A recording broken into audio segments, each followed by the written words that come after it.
राजस्थान में अरावली को लेकर सियासत रुकने का नाम नहीं ले रही है। वहीं इस लड़ाई में बाप पार्टी से डूंगरपुर बांसवाड़ा सांसद राजकुमार रोत का भी बड़ा बयान सामने आया है, जिसमें उन्होंने केंद्र और राज्य सरकार पर जमकर निशाना साधा है। दरअसल रोत ने सरकार पर गंभीर आरोप लगाए, जिससे राजस्थान की पॉलिटिक्स में हलचल मची हुई है। राजकुमार रोत का बयान हम आपको जरूर सुनाएंगे, लेकिन उससे पहले मुख्यमंत्री भजनलाल शर्मा का ये बयान सुनिए, जिसमें उन्होंने अरावली को लेकर पूर्व सीएम अशोक गहलोत पर करारा तंज कसा है। सिर्फ सेव अरावली डीपी बदलने से काम नहीं चलता है, काम चलता है दृढ़ इच्छा शक्ति से, काम चलता है काम करने से। इस तरह से मत बरगलाइए हमारे राजस्थान के भाई बहनों को। हम आपसे कहना चाहते हैं, हम किसी भी तरह से अरावली के साथ छेड़छाड़ नहीं होने देंगे, किसी तरह का खनन नहीं होने देंगे, ये हम आपको विश्वास दिलाते हैं। मुख्यमंत्री के इस बयान में साफ सुना जा सकता है कि वो अरावली को बचाने के लिए खुद सीरियस हैं और वो लगातार अफवाह न फैलाने के लिए विपक्ष को घेरते हुए खुले मंच से नजर आए।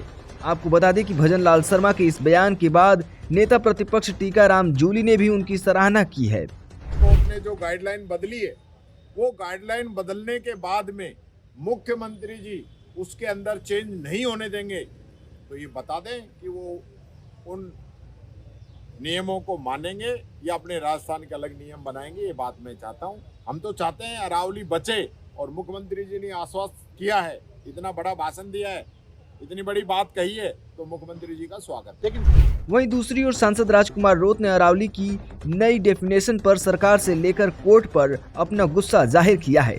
रोत का कहना है कि इसकी डेफिनेशन देने का यही मकसद है ताकि खूब जोर तरीके से खनन किया जा सके।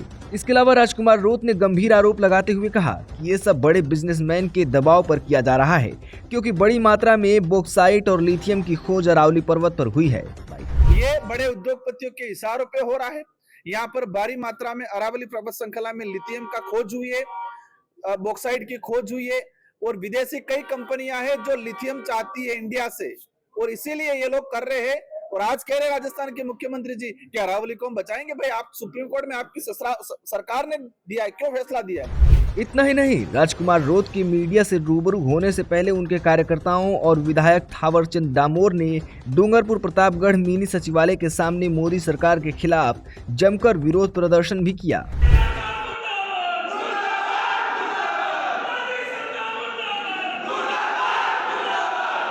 इसके बाद राजकुमार रोत के नेतृत्व में कार्यकर्ताओं ने अपनी मांगों को लेकर एसडीएम को ज्ञापन सौंपा, जिसमें लिखा है कि अरावली की नई परिभाषा को खारिज कराया जाए और पूरे मामले की दोबारा समीक्षा के लिए एक नई समिति का गठन किया जाए। इसके अलावा रोत ने अरावली को लेकर क्या कुछ कहा, आप भी जरूर सुनिए। हाल ही सुप्रीम कोर्ट की तरफ से सरकार की सिफारिश पर सुप्रीम कोर्ट ने अरावली पर्वत श्रृंखला को जो परिभाषित किया है, सुप्रीम कोर्ट को परिभाषित करने से पहले अरावली पर्वत श्रृंखला में रहने वाले लोग और अरावली पर्वत श्रृंखला को लेकर प्रोटेस्ट करने वाले सामाजिक संगठनों से चर्चा करने की जरूरत थी। जो अरबों सालों से जो अरावली पर्वत श्रृंखला यहाँ अस्तित्व में है, उस अरावली पर्वत श्रृंखला को सुप्रीम कोर्ट ने 10 दिन में डेफिनेशन दे दी और फैसला दे दिया। राज्य सरकार ने कमेटी बना ली, राज्य सरकार ने कमेटी बना के ड्राफ्टिंग बना के दे दिया कि ये अरावली है। मतलब वो जो अरबों सालों से जो अरावली पर्वत श्रृंखला जो अस्तित्व में है, उसको सरकार कुछ दिनों में कुछ अधिकारी मिलके, जो सरकार के लोग हैं, वो मिलके डेफिनेशन दे रहे हैं कि इसमें 100 मीटर के ऊपर वाली अरावली माना जाएगा, 100 मीटर के नीचे वाली को अरावली नहीं मानते हुए इसको खनन के लिए अलाउ करेंगे। डेफिनेशन सिंपल सी बात है कि अरावली की डेफिनेशन देने के पीछे एक ही उद्देश्य है, ताकि खनन किया जाए। और सुप्रीम कोर्ट ने 7 साल बाद में उसे निर्णय देने के बाद निर्णय पर आए, तो 7 साल तक उन्होंने निर्णय नहीं दिया। फिर से इन्होंने रिपीट में 2010 के अंदर 16 फरवरी के आसपास उन्होंने 2010 को फिर से निर्णय के लिए एफिडेविट जमा कराए, लेकिन उसके 3 दिन बाद ही सुप्रीम कोर्ट ने 19 फरवरी 2010 को इसको सिरे से खारिज कर दिया। और उसी फैसले को उस वक्त भाजपा सरकार उसका विरोध जताती थी। आज वही भाजपा सरकार उस निर्णय को स्वीकार करती है और उस निर्णय के और आरोप लगाती है कि कांग्रेस सरकार ने ऐसा किया। अब मुझे लगता है कि उन्होंने जो डिसीजन मांगे थे कोर्ट से, सुप्रीम कोर्ट से, वही डिसीजन 2024 के अंदर उससे पहले तो खारिज होते, अब 2024 के अंदर वापिस वो मान्य हो जाते हैं। तो सबसे बड़ी विडंबना ये है कि क्या माननीय हाई कोर्ट, सुप्रीम कोर्ट सत्ताधारी पार्टियों के इशारों पर चलने लगा है, जो पहले उसी निर्णय को आप खारिज करते हैं और आज उसी निर्णय को स्वीकार करते हैं। दूसरी ओर आपने परिभाषा दी है, तो आप अभी भी स्पष्ट क्यों नहीं करते कि अरावली को सुरक्षित किया जाए और अरावली के लिए जितने भी लीज पे माइनिंग हो रहा है आज, उसे खत्म कर कर उसको कानून बनाया जाए, जिससे कोई भी लीज पर अरावली की पहाड़ियां नहीं ले सके।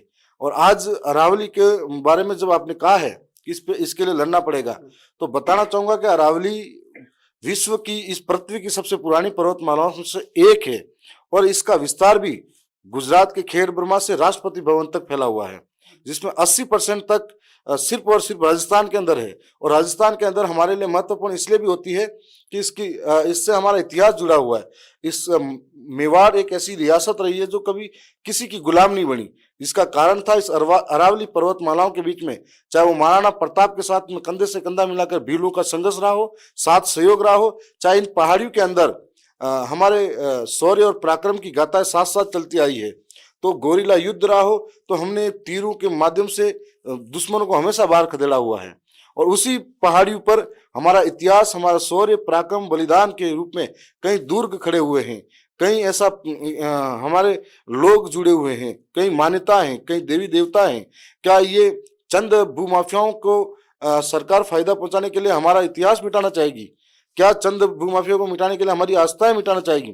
क्या हमारा रोजगार मिटाना चाहेगी? जिस अरावली को, और सबसे विशेष हमारा महत्व इसलिए भी है कि हम आदिवासी हैं, प्रकृति पूजते हैं और प्रकृति को ही अपना भगवान मानते हैं। पेड़ पौधे, नदियां, पर्वत, पहाड़ को ही हम भगवान मानते हैं। उसी पर्वत, पहाड़ और नदी को आप तोड़ने की बात करोगे तो हरगिज नहीं होने देंगे। रही बात कि हमारे पूर्वजों ने सर करते थे, धड़ लड़ते थे, तब राणा पुंजा और महाराणा प्रताप कहलाए थे। और उस इतिहास को मिटाने की कोशिश अगर कोई करेगा तो हम भी हमारे ईंट से ईंट बजाने के लिए तैयार है, हर तरीके से टकराने तैयार है। और ये केंद्रीय पर्यावरण मंत्री जी का बयान आया है कल परसों। भूपेंद्र यादव जी का कहना है कि जो है परिभाषा तो जो है पहले से ही डिसाइड हो चुकी थी, ये कांग्रेस सरकार में ही 2003 में, जैसा आपने जिक्र किया, तो कहा कि 2003 यानी पूर्ववर्ती सरकारों की ही परिभाषा दी हुई है और जो सुप्रीम कोर्ट तक पहुंची, अब वो पास हो गई। सुप्रीम कोर्ट ने कह दिया कि भाई 100 मीटर की मानी जाएगी ना। जब कांग्रेस सरकार ने किया, तब सुप्रीम कोर्ट का ये निर्णय था कि इसको सिरे से खारिज किया। आज सुप्रीम कोर्ट के जो निर्णय हो रहे हैं, क्या ये जो हम लोग सबसे बड़ा विश्वास होता है कि न्याय प्रणाली के अंदर, और न्याय प्रणाली के अंदर जब सुप्रीम कोर्ट एक बार डिसीजन कैंसिल करती है और दूसरी बार किसके दबाव में आकर सुप्रीम कोर्ट का जजमेंट यस होता है। और रही बात, बीजेपी कहती है कि कांग्रेस की सरकार में ये सब खनन के लिए इस तरह का मामला हुआ, तो आप उसका विरोध क्यों नहीं करते, जबकि आप उसको समर्थन कर रहे हो? आज भी केंद्रीय मंत्री जी ये बयान क्यों नहीं दे देते कि इस कांग्रेस सरकार के अंदर जो बिल लाने की कोशिश की थी, जो संशोधन करने की कोशिश की थी, हम उसको खारिज करते हैं और नई परिभाषा देते हैं कि सारी, जो चाहे वो छोटी पहाड़ी हो या बड़ी पहाड़ी हो, उस अवैध खनन को बिल्कुल रोकने की कोशिश करें। ये हम उनका होना चाहिए। अगर आज अरावली पर्वतमाला नहीं होती तो भौगोलिक परिस्थिति से भी देखते तो राजस्थान के अंदर पूरा रेगिस्तान फैला होता। आज अरावली पर्वतमाला नहीं होती तो मौसम चक्र बिगड़ जाता, आज वायु प्रदूषण अलग होता, आज पेड़ पौधे, जीव जंतु, नदियां, ये सारे अलग अलग थलग हो जाता मामला। इसीलिए कहीं महत्वपूर्ण है। और इस मामले में आज की तारीख में यह आंदोलन बहुत तेज होगा और इस आंदोलन के अंदर हर समाज का व्यक्ति, जिसका इतिहास इस अरावली से जुड़ा हुआ है, इस माटी और मिट्टी से जुड़ा हुआ है, जो आप 100 मीटर की बात करते हो, 100 पीढ़ियां हमारी इसमें दफन हुई है, उस 100 पीढ़ियों से ज्यादा हमारा पुरखों का इतिहास रहा है, उसको हम हरगिज मिटने नहीं देंगे। और माननीय सरकार इसका डिसीजन ले और सुप्रीम कोर्ट के बाद में इस जजमेंट आया उनको बदलना चाहिए, ताकि जनहित और जन भावनाओं को ध्यान में रखते हुए जो इंसान है और इंसानियत की बात करते हैं, उनको बचाने के लिए, इंसानियत बचाने के लिए, इंसान बचाने के लिए इस निर्णय को लेना पड़ेगा।